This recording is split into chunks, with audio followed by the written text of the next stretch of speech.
automatically saying Las Vegas, everything's Las Vegas.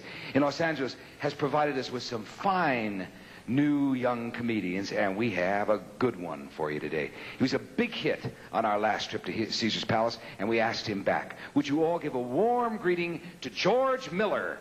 George?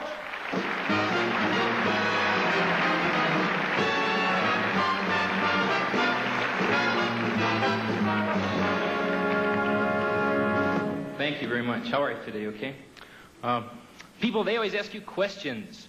They know you're in show business. They're curious. Sometimes they're nosy. They say, what did you do before, or do you do anything else? I was working at a mailroom for a long time, sorting the mail from 9 to 5. Boring. But I found out there was a lot of fooling around going on. And if a guy was a good lover, the girls would call him a 10-center. Say, Larry's a 10-center, oh yeah? And if the guy was really good, they referred to him as a 13-center, or air mail. That's right. You have any idea what it feels like to be known as postage due? I was never ready for the regular labor market because I had an inferior education. I did. I went to a high school in Los Angeles with really low standards. Our graduation speaker was Dr. Beecham, the credit dentist. I was always miserable in high school because of one thing, acne. Oh, boy, I wasn't, believe it or not, I even had pimples on my watch.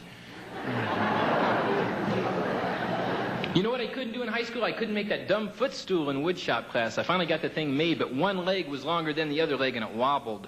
So I planed down the long leg, and I got too much off. Now this leg was longer, and it still wobbled. So I planed down this leg, and I got too much off. Now this leg was longer. And then eventually it became a breadboard. I gave it to my mom. She said, oh, just what I need, a breadboard that wobbles. In my junior year, that's the year I remember, we moved out into the country for a while. I lived with my Uncle Casey, the alcoholic cow farmer. Guy was nuts, boy. One time he got real drunk, tried to milk a Jehovah's Witness.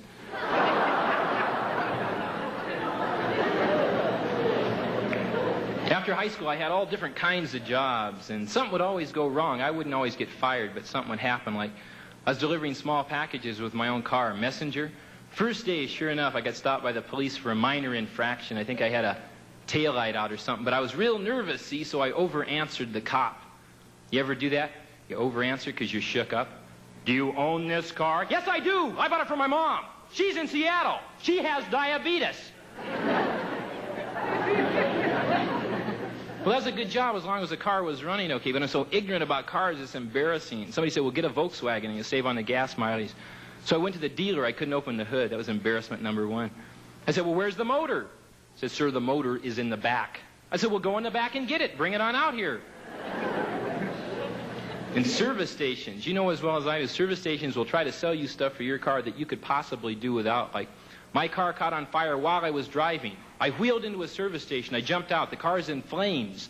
The guy comes over and says, looks like you need some new tires.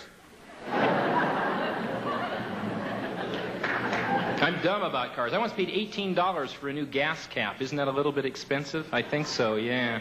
Plus $6 labor for putting it on.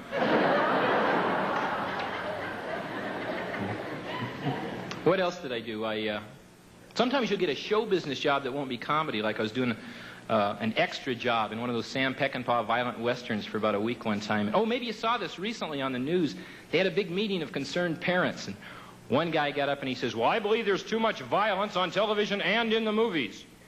Then there was this woman at the meeting, and she had to do the old cliche. Well, I would rather have my children see nudity than violence. Then there was this dumb guy, and he kept saying, well, wait a minute. Why can't we have both?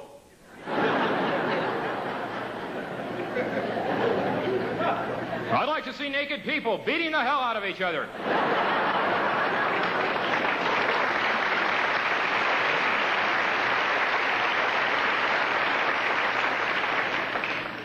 A few years ago, I was an extra as a guy on My Three Sons, the situation comedy, which they're rerunning all over the country right now. And my favorite part of that program was always at the end, because remember Fred McMurray would always come on and say the same thing. Thanks for watching. It's like he was acknowledging it had been a strain on you.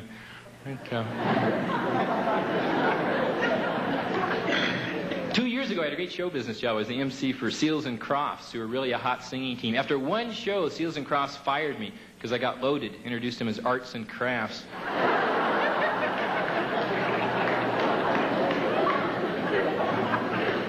Any kind of alcohol or drug will foul up whatever you're doing. Maybe you saw this on the front of the Times a few months ago. No, it was longer than that. It was about a year ago. 2 guys got picked up. They had in their possession 100 pounds of angel dust, which is a hallucinogenic drug.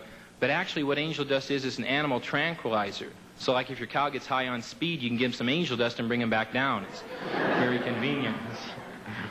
That'd be neat, huh? Cow on speed. Moo, moo, moo, moo, moo, moo, moo.